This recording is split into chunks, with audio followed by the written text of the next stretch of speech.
1 metre half పట్టు 1 metre lining తీసుకున్నాను. తీసుకున్న తర్వాత లైనింగ్ పెట్టేసుకొని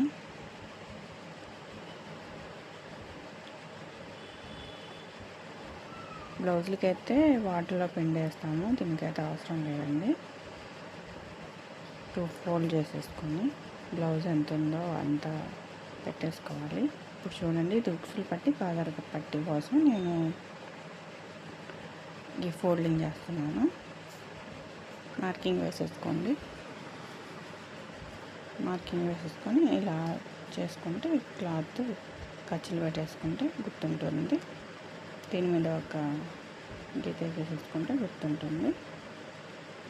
ఇప్పుడు మెజర్ ఇచ్చిన బ్లౌజ్ని పట్టుకొని సేమ్ యాస్టేజ్ అది ఎలా ఉందో అలా పెట్టేసుకొని షోల్డర్స్ సరిగ్గా పెట్టుకొని ఇక్కడ కొంచెం ఖర్చు వదిలేసుకున్న తర్వాత షోల్డర్స్ దగ్గర సేమ్ యాస్టేజ్గా షోల్డర్ ఎంత ఉంది, నెక్ ఎంత ఉంది, దేని విడ్త్ అది గుర్తు పెట్టేసుకోవాలండి. చూడండి, నేను నెక్కి షోల్డర్స్కి ఇలా ఖర్చు పెట్టేస్తున్నాను. మనము కొంచెం ఎక్స్ట్రా వదిలేసుకొని ఖర్చు పెట్టుకోవాలండి. స్టిచ్ ఉన్న దానికి తర్వాత వదిలేసుకొని పెట్టుకోవాలి. ఇప్పుడు ఈ బ్లౌజ్ కొంచెం పొడుగ్గా పెట్టుకోవాలి. కింద పెంచేసుకుంటాను నేను. ఇది ఆమ్ రౌండ్, ఇది నెక్. ఈజీగా మార్కింగ్ చేసేసుకోవచ్చు. ఇలా కింద నేను కొంచెం వదిలేసుకున్నా కూడా అది క్లాత్ బ్లౌజ్ పొడవు కోసం ఉంచేసుకున్నానండి. ఈ బాక్స్ ఉండేది నెక్, ఎక్స్ట్రా ఉండేది ఉక్సులు పట్టి కాజాలు పట్టి అనమాట. ఇప్పుడు చూడండి, కట్ చేసేసుకుంటాను. కొంచెం పొడవు కోసం కింద వదిలేసి మార్కింగ్ కింద నుంచి కట్ చేస్తున్నాను నేను. ఈ సైడ్ కూడా కొంచెం కట్ చేసేసుకోవాలి. ఖర్చు వదిలేసుకొని కట్ చేసేసుకున్నాను. ఇప్పుడు షోల్డర్స్ దగ్గర నుంచి చంక భాగం కట్ చేసేసుకుంటున్నాను రౌండ్గా ఇలాగా. ఇక్కడ మార్కింగ్ పెట్టేసుకోవాలి. ఇది చంక దగ్గర మార్కింగ్ అనమాట. ఇది షోల్డర్ స్లోప్ అండి. ఇది వచ్చేసి నెక్ దగ్గర ఒక టక్స్ చేసుకుంటే గుర్తుంటుంది. ఇది వచ్చేసి ఉక్సులు పట్టి కాజాల పట్టి కోసం. చూడండి, మడతేస్తున్నాను. ఇప్పుడు అది ఉక్సులు పట్టి కాజాల పట్టి కోసం. ఇప్పుడు మార్కింగ్ ఇలా ఎంతవరకు కావాలో అంతవరకు కోట్ టైప్లో మార్క్ చేసేసుకొని ఇట్లా మార్క్ చేసేసుకొని కట్ చేసేసుకోవాలి. కట్ వర్క్ అండి ఇది. హాఫ్ కోట్ జాకెట్ లాగా ఫ్రంట్ వస్తుంది. వాళ్ళు పాత బ్లౌజ్ ఇచ్చారు మనకి, పాత శారీ ఇచ్చారు. పాత శారీలో మరకలు పడిపోయి ఉన్నాయి. ఆ మరకలు మొత్తం కట్ చేసేసి అన్నీ అటాచ్ చేసి లెహంగా కుట్టేశాను. ఆ లెహంగా కూడా వీడియో పెడతాను. ఇప్పుడు చూడండి, మెయిన్ క్లాత్ మీద లైనింగ్ క్లాత్ పెట్టేసి కట్ చేసేస్తాను. సేమ్ అది యాస్టీజ్గా ఉక్సులు పట్టి కాజాల పట్టి కోసం మనం ఎలా వదిలేసుకున్నామో సేమ్ అలాగే వదిలేసుకొని కట్ చేసుకోవాలి. క్లాత్ జారిపోతుంది కాబట్టి నేను ఇలా మడతేసుకొని జాగ్రత్తగా కట్ చేస్తున్నాను. చూడండి, జారిపోతుంది క్లాత్. హాఫ్ పట్టు క్లాత్ చాలా డెలికేట్గా ఉంటుంది.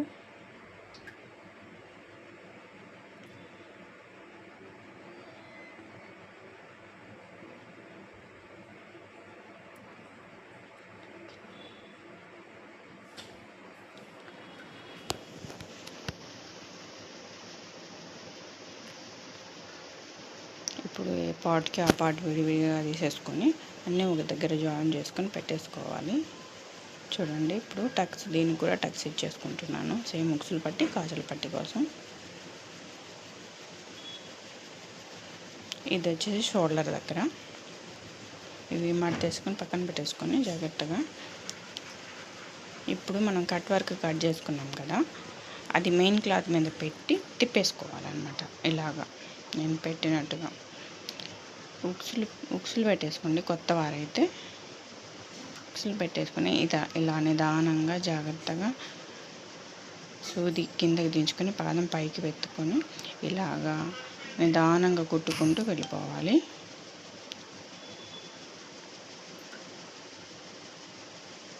జాగ్రత్తగా నీట్గా కట్ చేసేసుకొని ఇలా నీట్గా స్టిచ్ చేసుకొని అలా తిప్పేసుకుంటే టక్స్ పెట్టుకొని తిప్పుకోండి. కొత్త వారైతే, పాత వాళ్ళైనా టక్సే పెట్టుకుంటారండి. నీట్గా జాగ్రత్తగా కుట్టుకోండి. చూడండి, ఉక్సులు ఇక్కడ పిన్నులు పెట్టుకున్నాను నేను. పిన్నులు పెట్టుకోండి.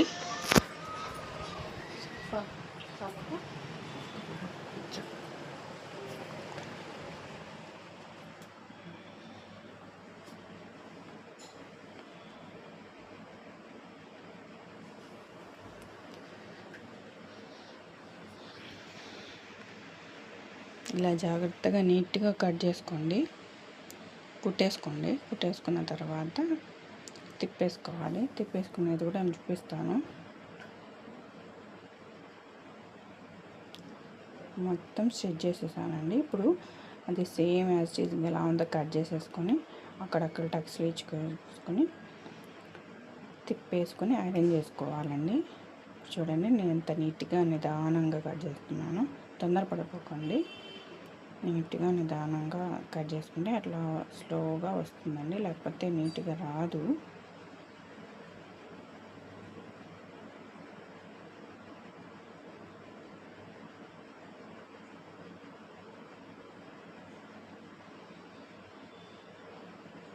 ఇలా నీట్గా మొత్తం కట్ చేసేసుకున్న తర్వాత అక్కడక్కడ టక్స్ ఇచ్చేసుకోవాలి. అక్కడ తిరిగే చోట ఇవ్వాలండి టక్స్ బాగా నీట్గా ఇచ్చి తిప్పుకున్న తర్వాత ఐరన్ చేసుకోవాలి. ఒకవేళ ఐరన్ బాక్స్ లేకపోయినా పర్వాలేదు, చేతితో తిప్పుకుంటే సరిపోతుంది. తిప్పుకొని నీట్గా కొంచెం టైం పడుతుందండి. ఇక్కడ టక్స్ ఇవ్వాలి. నేను చూపించిన విధంగా టక్స్ ఇచ్చుకోవాలి. చూడండి, ఆ కార్నర్లో అక్కడ ఇస్తున్నాను టక్కు.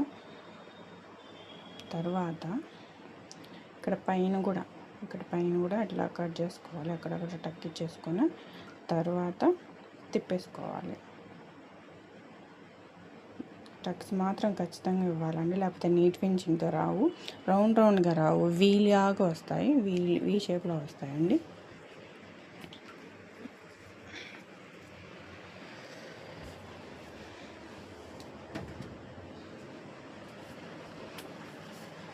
ఇప్పుడు చూడండి ఎంత నీట్గా వస్తాయో.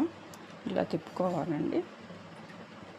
సేమ్ యాజ్ టీజ్గా ఎంత ఉందో ఇట్లా వేలుతో ఇట్లా తిప్పుకోవాలి. జాగ్రత్తగా తిప్పుకోవాలండి, లేకపోతే అది ఊడిపోతుంది అన్నమాట. దాన్ని సపరేట్ అయిపోతాయి. ఇప్పుడు చూడండి, నీట్గా వచ్చింది కదా. ఇలా నీట్గా వచ్చిందని మొత్తం వేలుతో ఇట్లా తిప్పుకున్న తర్వాత ఐరన్ చేసుకోవాలి. లేకపోతే ఒక కుట్టైనా వేసుకోవచ్చు. నేనైతే ఐరన్ చేస్తున్నాను. చూడండి, ఇట్లా తీసుకొని నీట్గా సర్దుకుంటూ ఐరన్ చేయాలి.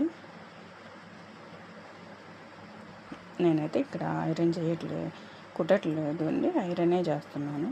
ఐరన్ చేసిన తర్వాత నేను మెయిన్ క్లాత్ మీద పెట్టి కుట్టేసుకుంటాను. చూడండి, ఇట్లా కొంచెం ఇట్లా తీసుకుంటూ నిదానంగా, టైం టేకింగ్ ప్రాసెస్ అంటే కొంచెం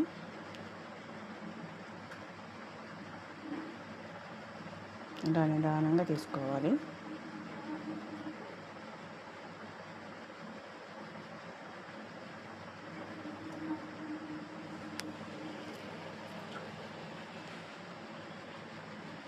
ఇలా నిదానంగా చేత్తో తీసుకుంటూ నిదానంగా ఒక దాని తర్వాత ఒకటి ఐరన్ చేసుకోవాలి. ఐరన్ చేసేటప్పుడు ఈ క్లాత్ హాఫ్ పట్టు క్లాత్ కాబట్టి కలర్ చేంజ్ అయిపోతుంది. కొత్త వాళ్ళు ఎవరు భయపడద్దండి. చూడండి ఎంత నీట్గా వచ్చిందో. సేమ్ ఇలాగే మొత్తం ఐరన్ చేసేసుకోవాలి.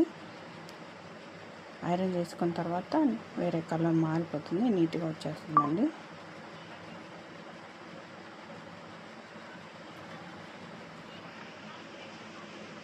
చూడండి ఎలా వచ్చిందో.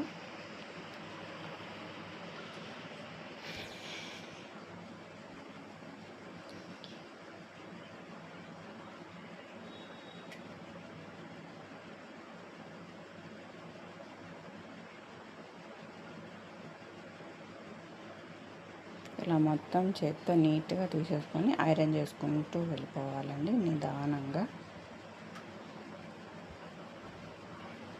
చూడండి, నేను చూపించిన విధంగా నీట్గా ఐరన్ చేసేసుకున్నారంటే చాలా బాగుంటుందండి లుక్. నేను స్టిచ్ చేసిన తర్వాత కూడా పిక్ పెడతాను, పక్కన మీకు యాడ్ చేస్తాను.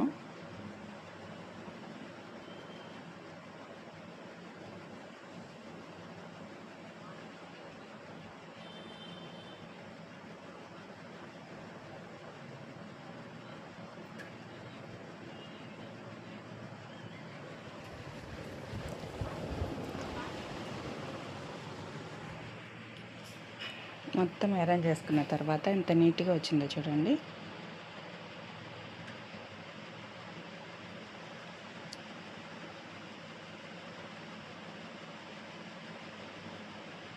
చూడండి, పిక్ కూడా యాడ్ చేశాను చూడండి. నీట్గా నేను 2 సైడ్ చేసేసాను, నీట్గా వచ్చేసింది. ఈ 2 సైడ్ తీసేసుకొని ఫ్రంట్ కట్ చేసుకున్నాం కదా మనం లైనింగ్ మధ్యలో, ఆ పీస్ పెట్టేసుకొని దాని మీద ఇలాగా యాడ్ చేసేసుకొని మెయిన్ క్లాత్ దాని మీద ఇట్లా నేను స్టిచ్ చేస్తున్నట్టుగా కట్ వర్క్ స్టిచ్ చేయాలండి. ఇట్లాగా సేమ్ ఆ స్టిచ్ ఎలా ఉందో అలాగా స్టిచ్ చేసుకుంటే నీట్ ఫినిషింగ్తో నీట్గా ఉంటుందండి. చూడండి, 1 మీటర్ కట్ వర్క్ మీదే పట్టు కుట్టుబడేలాగా నీట్గా నిదానంగా వేసుకుంటూ వెళ్ళిపోవాలి.